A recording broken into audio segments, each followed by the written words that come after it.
They say diamonds are a girl's best friend. But in Seoul's underworld, they're also the perfect weapon. I watched her from across the Dragon's Gala ballroom. Rim Seo-yeol, the woman they called the Sun Queen, the Ice Empress, the Untouchable. Her champagne flute caught the light of 1,000 crystal chandeliers as she raised it toward a cowering businessman's face. The man had committed the unforgivable sin of speaking to her without being spoken to first. "Do you know who I am?" Her voice sliced through the orchestral strings like a blade through silk. The room didn't just go quiet, it went still. The kind of stillness that precedes violence. The kind of stillness that saves lives. 300 guests in custom Dior and bespoke Tom Ford held their breath. Not a single champagne glass clinked. Not a single heel clicked against marble. Because everyone in that room understood the hierarchy of Seoul's criminal empire. Eo Jin-mook ruled from the throne, but Rim Seo-yeol was the throne. The businessman's knees hit the floor. Blood trickled from his lip where he'd bitten down too hard. "Forgive me, Mrs. Eo." "I didn't." "Didn't what?" She circled him like a leopard circling wounded prey. Didn't realize that speaking to the wife of Eo Jin-mook requires permission? Didn't understand that this ballroom, this empire, this air you're breathing belongs to me? Her diamond necklace, 40 carats, Hong Kong auction, blood money from the Busangong takeover, glittered as she moved. I knew those diamonds. I'd recommended Jin-mook buy them for her last anniversary. A peace offering for a marriage that had stopped being about love the moment she discovered his empire was built on my strategies, not her father's political connections. But tonight, those diamonds looked different. Tonight, they looked like chains. I stood in the shadows near the service entrance, exactly where women like me were supposed to stand. The Black Mistress. That's what they called me when they thought I couldn't hear. As if my melanin made me more scandalous than any other woman Jin-mook had kept. As if my intelligence was somehow more threatening when it came wrapped in dark skin and foreign features. Let them whisper. Let them stare. Let them think I was just another pretty distraction, another trophy for Seoul's most dangerous man. They had no idea I was the architect of everything they feared. Seo-yeol's champagne glass shattered against the marble, the sound sharp enough to make the orchestra miss a note. "Someone clean this up," she commanded, not to anyone in particular, but to everyone at once. Because when Rim Seo-yeol spoke, the world scrambled to obey. A server girl, couldn't have been more than 19, rushed forward with towels and a dustpan. Her hands trembled as she knelt in the spreading puddle of Dom Perignon. A shard of crystal sliced her palm. Red bloomed against white linen. No one moved to help her. No one dared. And that's when I saw it. The thing that made tonight different from every other night I'd watched Seo-yeol perform her ritual of dominance.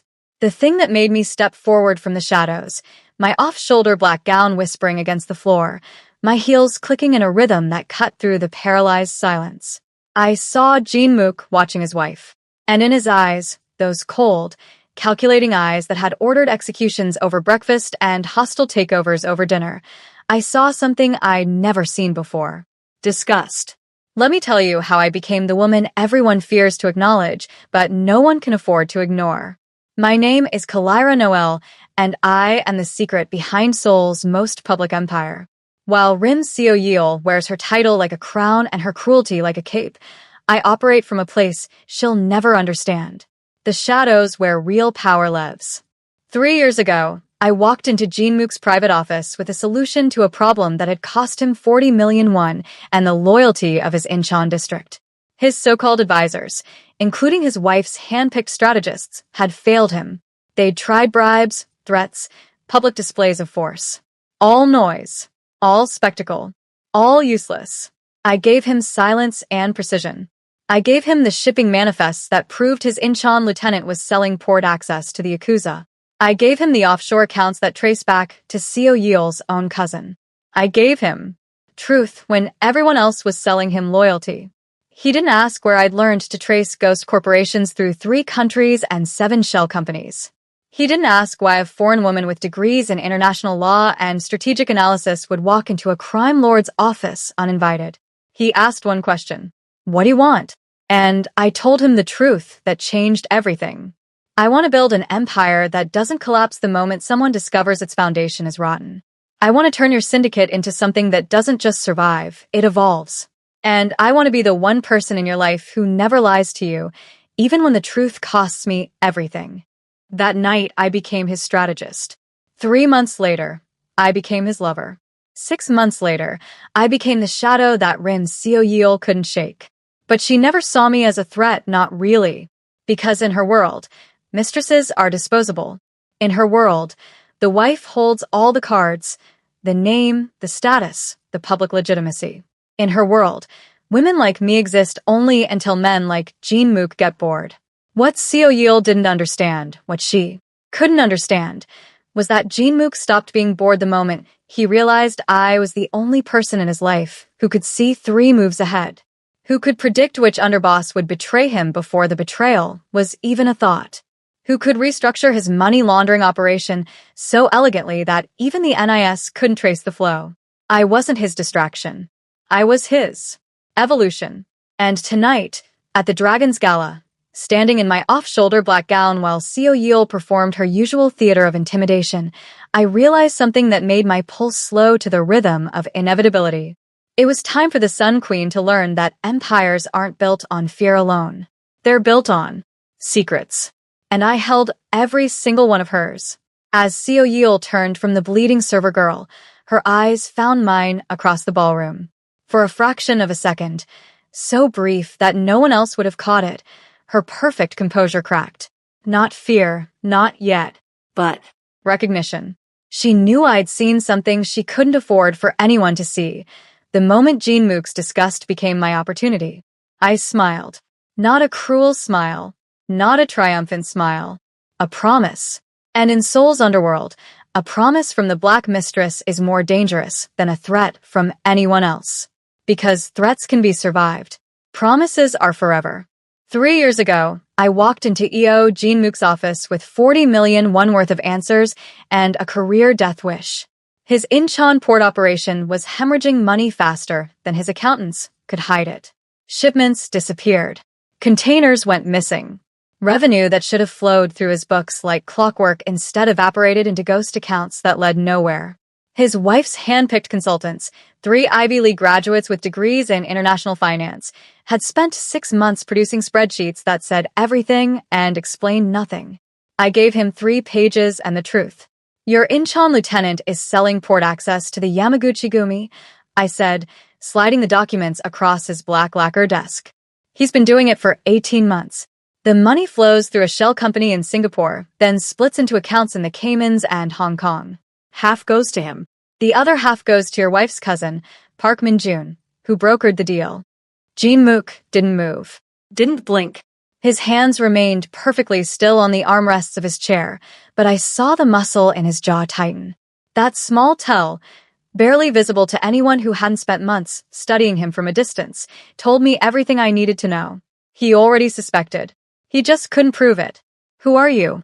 His voice was silk over steel. Someone who understands that loyalty without competence is just expensive betrayal waiting to happen. He picked up the first page. Bank statements with highlighter marks tracing the money, like veins through a body. The second page. Shipping manifests with timing discrepancies that only someone who understood port operations would notice. The third page. A single photograph of Park Min-joon leaving a restaurant in Singapore with a Yamaguchi-gumi captain. You could be lying, he said. I could be. But I'm not. Call your contact at Shinhan Bank. Ask about account number 847-39-281556. It was open 3 days after your Incheon lieutenant took his position. The initial deposit was exactly 2.3 million won, the same amount that went missing from your first compromised shipment. He made the call. 5 minutes of quiet Korean, his eyes never leaving my face. When he hung up, the temperature in the room dropped 10 degrees. Park Min-joon is family, he said. Park Min-joon is Seo-yeol's family, not yours. That's when I saw it. The exact moment Jin Mook understood that his empire's greatest vulnerability wasn't external enemies or government investigations. It was the woman sleeping in his bed, the woman whose family connections he'd married for legitimacy, the woman who wore his name like armor while her relatives carved pieces out of his kingdom. What do you want? He asked. And I told him. Not money, he had accountants for that. Not status. I never survived Seoul's underworld as anything but a ghost. I wanted access to his books, his networks, his strategies. I wanted to see the architecture of his empire and rebuild it into something that couldn't be destroyed by family politics and performative loyalty. And in return, he asked, I'll make you untouchable. That night, Park Min-jun disappeared. Not killed, too obvious. Just gone. His accounts frozen, his business interests liquidated, his reputation in Seoul's financial circles destroyed by a carefully leaked audit that revealed years of embezzlement. The Yamaguchi-gumi sent flowers to his funeral, a funeral for a man who was very much alive, just living in obscurity in a city where no one would ever trust him again. The Incheon lieutenant received a simpler fate. They found his body in the port he'd betrayed, arranged to look like a Yakuza message. Seo Yeol never knew I was the one who destroyed her cousin's life. She thought it was Jin Mook's rage, his brutality, his willingness to cut out cancer even when it wore a family name. She never suspected it was strategy. And that was my first lesson to Jin Mook. The best architects work in shadows, building empires while everyone else watches the throne. Seo Yeol discovered me on a Tuesday, exactly 14 months after I dismantled her cousin's life. I was in Jin Mook's private study, sitting in the leather chair that faced his desk, reviewing the quarterly reports from his Busan operations. The door opened without a knock, the privilege of a wife who'd never been told no. She froze. Her Hermes handbag slipped an inch down her arm before she caught it. For 3 seconds, we simply stared at each other across the expanse of her husband's inner sanctum, the place where empires were built and enemies were buried. I saw the exact moment she cataloged everything. My off-shoulder dress, my bare feet tucked beneath me, the reading glasses I wore when analyzing data, the way I'd made myself comfortable in a space she'd never been invited to occupy. Who are you? Her voice could have frozen fire. Kalira Noel. I handle strategic operations. Get out. I marked my page with a silver bookmark and stood, gathering the reports. Of course. I'll continue this in the East Wing office. You'll continue this. Nowhere. She stepped fully into the room, closing the door behind her with a soft click that somehow sounded like a threat. You're fired. Pack your things and leave this house. Now. I smiled. Not condescending, not challenging. Just knowing. You'll want to discuss that with Jin Mook first. I don't need to discuss anything with my husband about removing staff. I'm not staff. That's when her mask cracked. Just slightly, just enough for me to see the rage beneath the composure. She crossed the room in 4 precise steps, her Louboutins silent on the Persian rug, and stood close enough that I could smell her perfume, Chanel No. 5, the scent of old money and older power. Let me be very clear, she said, her voice dropping to a whisper that somehow carried more threat than a shout. I don't care what you think you are. I don't care what my husband told you. This is my house, my empire, and you are a foreign. Nothing will be on a plane back to wherever you came from by morning, or you'll be removed in a way that doesn't require a plane ticket. I held her gaze. Your father's political connections are impressive, Mrs. EO. The immigration officials you have on retainer, the judges who are your family favors, all very thorough. But deportation requires paperwork. And paperwork requires time. And time is something you don't have. Her eyes narrowed. Is that a threat? It's a fact.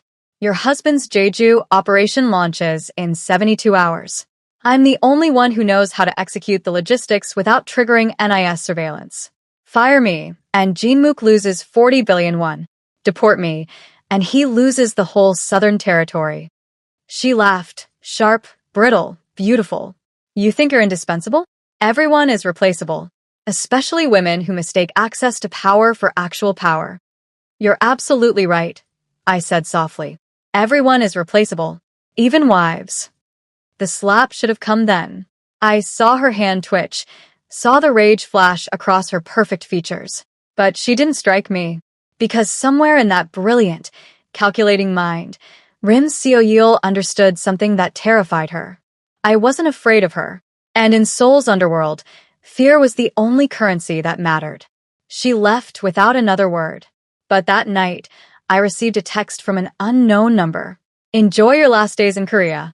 I deleted it and went back to work. Because queens who rule through fear never understand that the most dangerous opponent is the one who has nothing left to lose and everything to gain. The ledger found me at 3 in the morning, wrapped in encryption and buried 6 layers deep in a server that shouldn't have existed. I hadn't been looking for it. I'd been tracking routine financial discrepancies in Jinmook's sole operations, small variances, the kind that most accountants would dismiss as rounding errors. But I'd learned long ago that empires don't collapse from earthquakes. They crumble from termites. The numbers led me to a shell company in Tokyo. From there, a holding corporation in Singapore. Then a private equity fund in the Caymans that existed only on paper, managed by a lawyer who died 3 years ago but somehow still filed quarterly reports. Ghost money, blood money, betrayal money, and at the end of the trail, a digital ledger with transaction codes that matched Jinmook's most sensitive operations. Port schedules, shipment manifests, meeting locations, the kind of intelligence that could dismantle an empire if it fell into the wrong hands. It had fallen into the Yamaguchi-gumi's hands. For 18 months, I sat in the darkness of my apartment, my laptop screen casting blue light across pages of evidence that could start a war. Each transaction timestamped. Each transfer meticulously documented. Whoever compiled this ledger wanted a record, insurance perhaps, or leverage. Then I found the signature buried in the metadata. Not a name, Seo Yil was too smart for that. But a digital fingerprint, a unique identifier embedded in the file structure that matched the encryption key used on her personal tablet. The Sun Queen was selling her husband to his enemies. I traced the payments backward. The first transfer occurred exactly 2 weeks after her cousin Park Min-jun disappeared. 2 weeks after I'd dismantled her family's infiltration of Jinmook's empire. 2 weeks after she'd lost her eyes and ears inside her husband's operations. She hadn't been selling information to maintain power. She'd been selling it to destroy Jinmook, to orchestrate his downfall so completely that when he fell, her family would be positioned to absorb what remained of his territory. Revenge dressed as strategy. Personal vendetta masquerading as business. The most recent entry made my blood freeze. Dragon's Gala, motorcade route, security detail, arrival time. Final payment upon confirmation. The Dragon's Gala. Tomorrow night. The event where Seoul's entire criminal elite would gather, where Jinmook would arrive in a vulnerable window between mansion security and venue protection. An assassination. Not crude, not obvious. Seo Yil was too sophisticated for that. She'd let the Yamaguchi-gumi do the work, then position herself as the grieving widow who'd heroically maintain control of the Yo empire until proper leadership could be established. Her father's political connections would legitimize the transition. Her family would inherit everything. And I would disappear, deported, eliminated, erased, because dead men tell no tales, and neither do foreign mistresses with no legal standing. I downloaded the ledger, encrypted it with my own keys, and backed it up to 3 separate secure servers. Then I erased every trace of my digital footprints, covering my tracks with the same precision Seo Yil had used to hide hers. The sun was rising over Seoul when I finally closed my laptop. Through my window, I could see the city waking up, oblivious, ordinary, alive. Somewhere out there, Seo Yil was probably sleeping peacefully in silk sheets, dreaming of the empire she'd inherit. She had no idea that the shadows she tried to banish had just found the light switch. And tomorrow night, at the Dragon's Gala, I would teach her what every architect knows. The strongest structures aren't built on foundations of fear. They're built on truth. Jinmook's invitation arrived 6 hours before the Dragon's Gala. Dinner. 7 o'clock. Private dining room. Both of you. No explanation. No context. Just a command that felt like a trap, closing around both our throats. I arrived first, wearing midnight blue silk that whispered against my skin with every breath. The private dining room was intimate, a table set for 3, candles that cast dancing shadows on walls lined with art worth more than most people's lives. Jinmook stood by the window, his back to me, watching Seoul's lights flicker like stars that had fallen to earth. She knows, he said without turning around. About me? About everything. He turned, and for the first time since I'd known him, Jinmook looked tired. Not weak, never weak, but worn, like a blade that had cut through too many battles. My wife is many things, Kalira. Naive is not one of them. Before I could respond, the door opened. Seo Yil entered like winter personified, white Valentino gown, diamond choker that caught the candlelight and threw it back like weapons. Her smile was perfectly calibrated, loving wife greeting her husband, cool dismissal for the intruder. Darling, she said, crossing to Jean-Mook and kissing his cheek. What an interesting dinner arrangement. Sit, Jean-Mook said. Not a request. We sat. Seo Yil at Jean-Mook's right hand, the position of honor, me across from her, close enough to see every micro-expression, every calculated movement. Jean-Mook at the head, his face carved from stone, his eyes moving between us like a judge weighing evidence. The first course arrived in silence. Oysters on ice, champagne that probably cost more than the server's monthly salary. No one touched their food. I've been thinking about loyalty, Jean-Mook said finally, his voice carrying the weight of unspoken accusations. What it means, what it costs, how easily it can be purchased. Seo Yil's smile never wavered. Loyalty is everything in our world. Without it, empires crumble. And yet, I said softly, empires also crumble when built on foundations of lies. Her eyes cut to me, sharp enough to draw blood. Are you suggesting something, Miss Noel? I'm observing, I said, meeting her gaze without flinching. That's what strategists do. We observe patterns, anomalies, things that don't quite add up. Such as, her voice could have frozen wine, such as why a wife who claims to love her husband would need to keep secrets from him. The air in the room shifted. Seo Yil's champagne glass paused halfway to her lips. Jean-Mook's expression remained unreadable, but I saw his fingers tighten almost imperceptibly on his knife. Everyone has secrets, Seo Yil said, her voice steady but her knuckles white against the crystal stem. Even foreign mistresses who think they understand our world. I understand enough, I replied. I understand that some secrets are protective, and some are poisonous. Enough. Jean-Mook's single word cut through the tension like a blade through silk. He set down his utensils with deliberate precision, the sound of metal on porcelain loud in the sudden quiet. Tomorrow night at the gala, the truth will come out. All of it. Until then, we eat. He raised his champagne glass. Neither of us moved to join him. To loyalty, he said, his eyes holding mine with an intensity that made my pulse race. And to those brave enough to tell the truth, no matter the cost. I lifted my glass. Seo Yil did the same, her hand trembling almost imperceptibly. We drank in silence, 3 people at a table, each knowing that by tomorrow night, only 2 of us would still be standing. The only question was, which 2? The champagne glass shattered at my feet, and 300 people forgot how to breathe. Seo Yil stood before me in the center of the Dragon's Gala ballroom, her hand still extended from the throw, her face a perfect mask of aristocratic fury. The orchestra had stopped mid-note. Conversations died like candles in wind. Even the waiters froze, silver trays suspended in mid-service.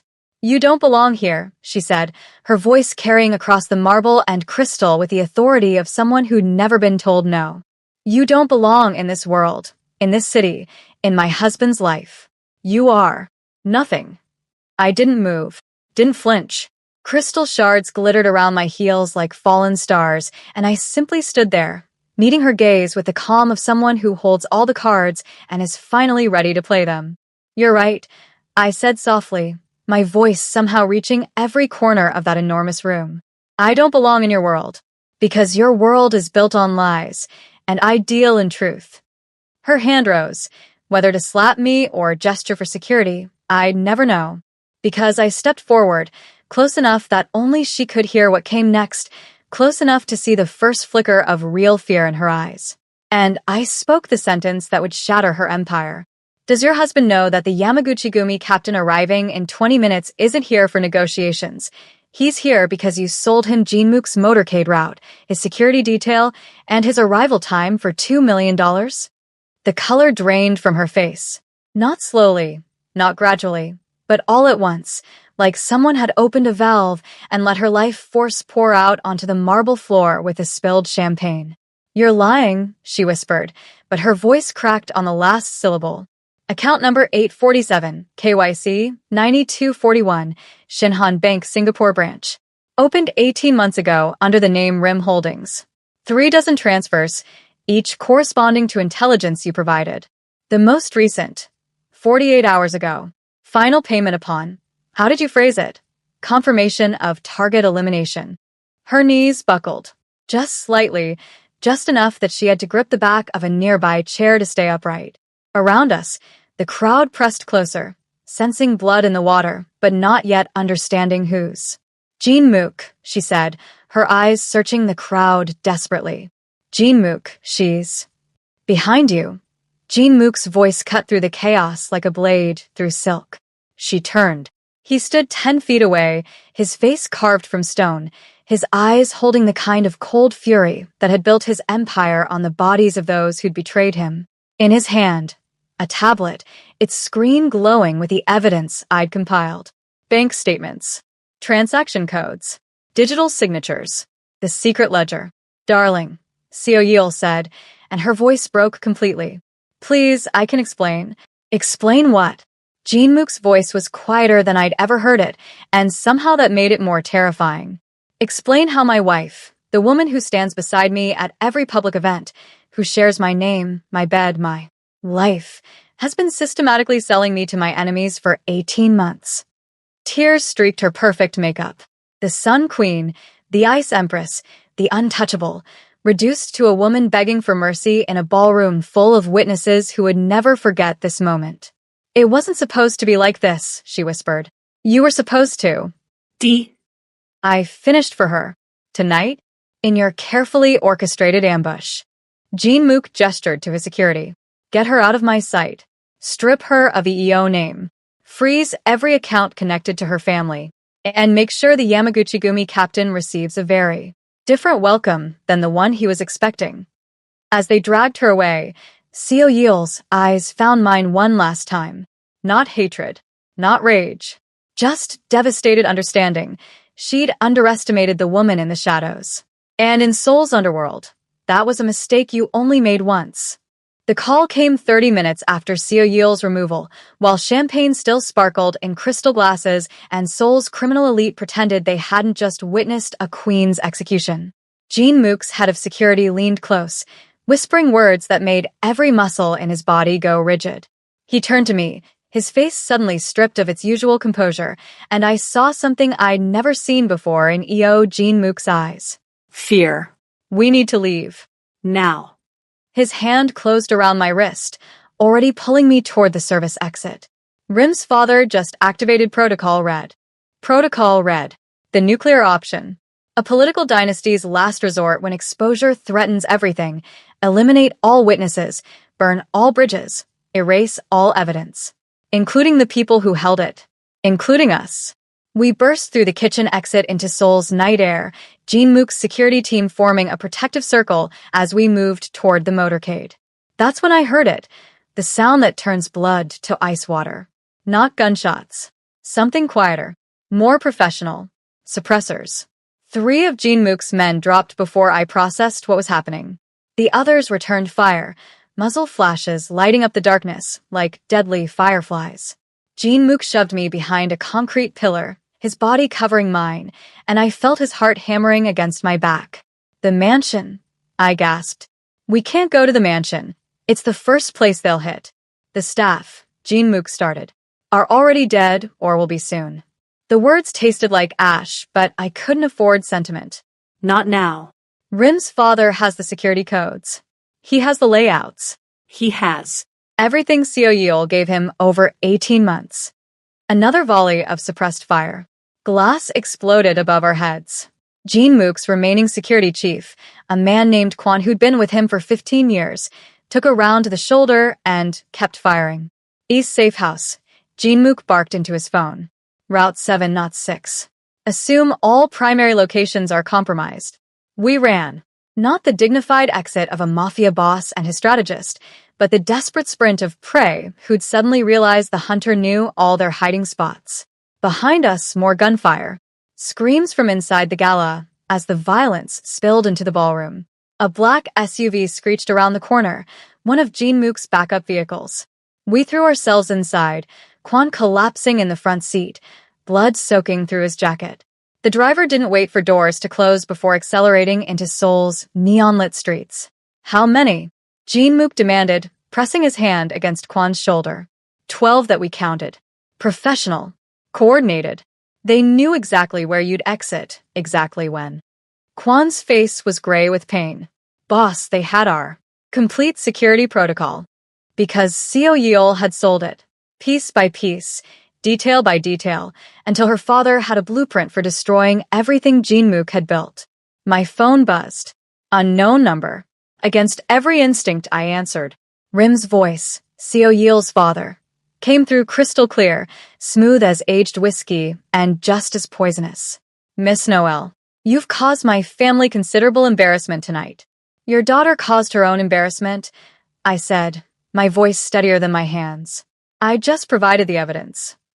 Evidence that will disappear along with everyone who's seen it, starting with you and Jean-Mook. My men are very thorough, Miss Noel, and they have all night." The line went dead. Jean-Mook met my eyes in the darkness of the speeding SUV, and I saw the question he didn't need to ask. "Can we survive this?" I smiled. Not a confident smile. A dangerous one. "They know your protocols," I said, "but they don't know mine." "Turn left at the next intersection," I said, my voice cutting through the chaos of gunfire echoing behind us. Not toward the safe house. Toward the old textile district. The driver's eyes met mine in the rearview mirror, questioning. Jean-Mook's hand tightened on my arm. "Kalira, the safe house has reinforced walls, armed guards. And your security codes, which Seo Yeol sold to her father 6 months ago. Trust me."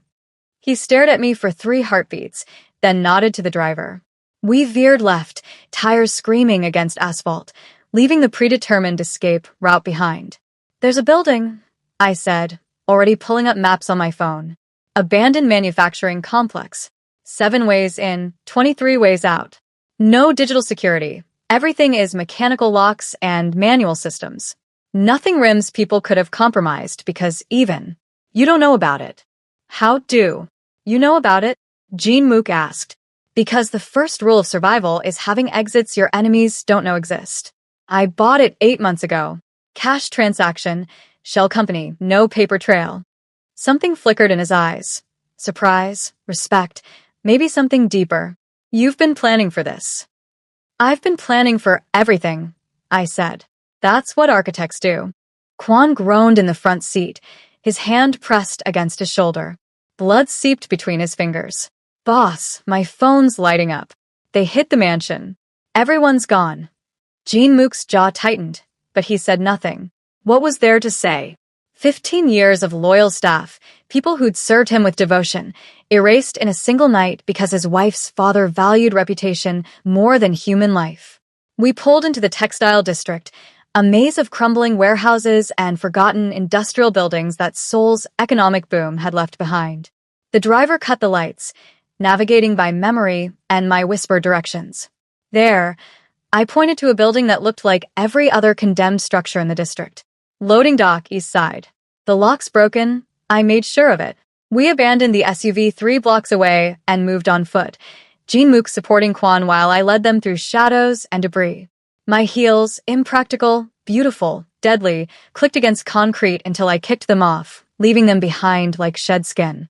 The building swallowed us into its darkness. I moved by feel and memory, having walked these corridors a dozen times in preparation for a night I'd hoped would never come. My fingers found the breaker box, flipped the switches I'd prepositioned. Emergency lights flickered to life, revealing a space I'd transformed from abandonment into fortress. Medical supplies. Weapons. cash. Passports, 3 sets each, different names, different nationalities. Communications equipment that couldn't be traced. Everything needed to disappear or fight back. "Jesus," Quan breathed, sinking into a chair. "How long have you been preparing this?" Since the day I realized Seo Yeol would never accept my existence, I said, already moving to the medical kit. Strip your jacket. That shoulder needs attention. Jin Mook watched me work, cleaning Kwan's wound with practiced efficiency, my hands steady despite the adrenaline still coursing through my veins. When I'd finished bandaging, extracted the bullet, and given Kwan antibiotics from my stash, Jin Mook finally spoke. You saved my life tonight. Twice. 3 times, I corrected, washing blood from my hands. Once when I exposed Seo Yeol. Once when I got you out of that ambush. And once 8 months ago when I started building this place. He crossed the room in 3 strides, his hands framing my face, forcing me to meet his eyes. Why? Because, I said softly, I told you I'd make you untouchable, and I keep my promises. Outside, sirens wailed.